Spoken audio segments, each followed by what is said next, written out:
आप देख रहे हैं न्यूज जब बोलेगा हिंदुस्तान। तू डाल डाल मैं पात पात अखिलेश यादव और केशव प्रसाद मौर्य में छिड़ी जुबानी जंग। लखनऊ समाजवादी पार्टी के मुखिया अखिलेश यादव और डिप्टी सीएम केशव प्रसाद मौर्य के रिश्ते पर तू डाल डाल मैं पात पात कहावत एकदम सटीक बैठती है। ऐसा इसलिए क्योंकि अखिलेश और केशव प्रसाद का रिश्ता गजब का है। अखिलेश और केशव प्रसाद एक दूसरे को नीचा दिखाने का एक भी मौका नहीं छोड़ते हैं।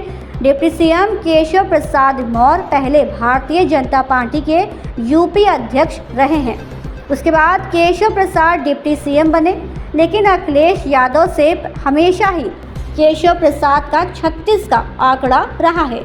अखिलेश और केशव प्रसाद ओबीसी समाज से आते हैं, हालांकि एक बार फिर अखिलेश और केशव प्रसाद में ठन गए। सपा मुखिया अखिलेश यादव बीते दिनों एक शादी में महोबा गए थे। पत्रकारों के सवाल के जवाब में अखिलेश ने केशव प्रसाद मौर्य पर तंज कसा। अखिलेश यादव ने कहा कि उन्होंने क्या सपना देखा था और क्या हासिल हुआ, गवर्नमेंट सर्वेंट बनकर रह गए हैं। इस दौरान अखिलेश यादव ने पीडीए की एकता का भी दावा किया और कहा कि बीजेपी अब तक की सबसे बुरी हार हारेगी। लोकसभा में हार से ये जान नहीं पा रहे कि कैसे हार गए। पीडीए के एकजुट होने की वजह से 80 से 20 करने लगे हैं। वहीं औरंगजेब को लेकर छिड़े विवाद पर अखिलेश यादव ने कहा कि बीजेपी का शिवाजी महाराज से कोई संबंध नहीं है। शिवाजी महाराज हमारे पूजनीय हैं, हमारे परिवार के हैं, बीजेपी के परिवार से उनका कोई संबंध नहीं है। डिप्टी सीएम केशव प्रसाद मौर्य भी एक्शन में हैं।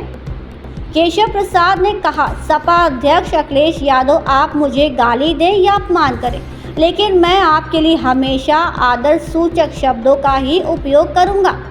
केशव प्रसाद ने अखिलेश यादव को सावधान करते हुए कहा कि आपके अपमान और तुष्टीकरण की राजनीति का जवाब यूपी की जनता देगी। पिछड़े वर्ग और गरीब आपकी साइकिल पंचर कर सपा को समाप्तवादी पार्टी बना देंगे। सच्चाई ये है कि आपको कभी भी कोई मजबूत पिछड़ा नेता सहन नहीं होता।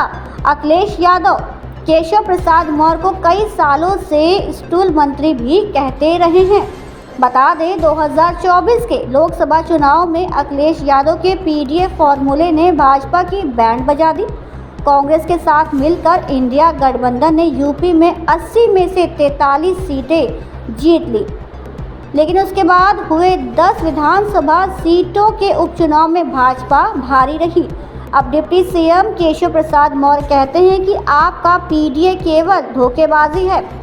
अगर आप वास्तव में छत्रपति शिवाजी महाराज के समर्थक होते तो औरंगजेब का महिमा मंडल करने वाला विधायक अबू आजमी अब तक सपा से बाहर होता।